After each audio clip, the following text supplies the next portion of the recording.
जय श्री कृष्णा।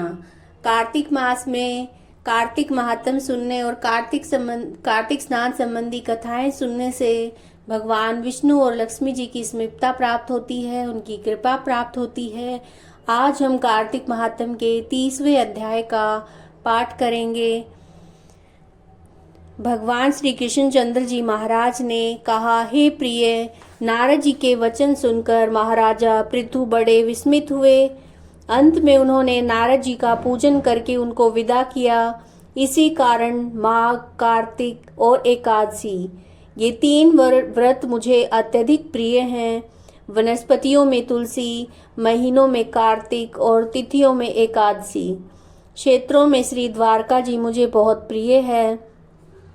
जो प्राणी जितेंद्रिय होकर इनका सेवन करता है वह यज्ञ करने वाले प्राणियों से भी मुझे अधिक प्रिय होता है। जो प्राणी विधि विधान से इनकी सेवा करते हैं उनके अनुग्रह से सभी पाप दूर हो जाते हैं। भगवान श्री कृष्णचंद्र जी महाराज के वचन सुनकर सत्यभामा ने कहा, हे नाथ, आपने ये बड़ी आश्चर्यजनक बात कही है कि दूसरे के लिए पुण्य के फल से कलह की मुक्ति हो गई, यानी किसी दूसरे के किए गए पुण्य का फल मिलने से कलह राक्षसी थी उसकी मुक्ति हो गई। यह प्रभावशाली कार्तिक मास आपको अत्यधिक प्रिय है कि जिसे पतिद्रोह का पाप केवल स्नान के पुण्य से ही नष्ट हो गया। दूसरे प्राणी द्वारा किया हुआ पुण्य उसके देने से कैसे मिल जाता है, यह मुझे आप बतलाइए। इस पर भगवान श्री कृष्णचंद्र जी महाराज ने कहा, बिना दिया हुआ पुण्य और पाप जिस कर्म के द्वारा मिलता है उसे सुनो। सतयुग में देश, ग्राम और कुलों का दिया पुण्य या पाप मिलता था, किंतु कलयुग में केवल कर्ता को ही पाप और पुण्य का फल भोगना पड़ता है। संसर्ग न करने पर भी यह व्यवस्था कही गई है कि और संसर्ग जैसे पाप और पुण्य दूसरों को कैसे मिलते हैं उसकी व्यवस्था भी सुनो। पढ़ाना, यज्ञ कराना, एक साथ भोजन करने से पाप और पुण्य का आधा फल मिलता है। एक आसन पर बैठने तथा एक सवारी चढ़ने से, श्वास के आने जाने से पुण्य और पाप का चौथा भाग प्राणी मात्र को मिलता है। स्पर्श करने से, भोजन करने और दूसरे की स्तुति करने से पुण्य और पाप का छठा भाग मिलता है।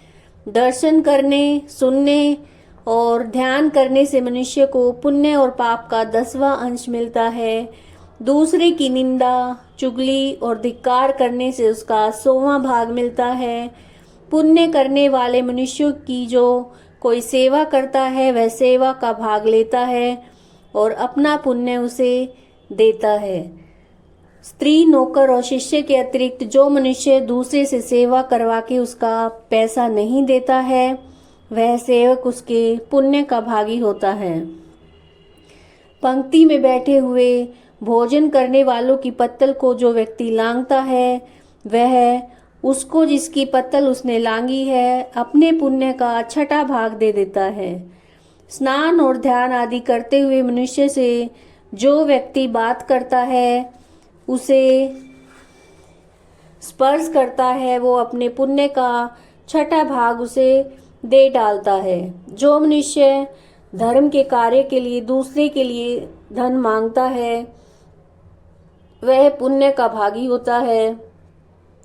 ठीक उसी प्रकार जिस प्रकार दान करने वाला पुण्य का भागी होता है, जो मनुष्य धर्म का उपदेश करता है पश्चात से श्रोता से याचना करता है वह अपने पुण्य का छठा भाग उसे दे देता है। जो मनुष्य दूसरे का धन चुराकर उससे धर्म करता है वो चोरी के पाप का फल भोगता है और शीघ्र ही निर्धन हो जाता है।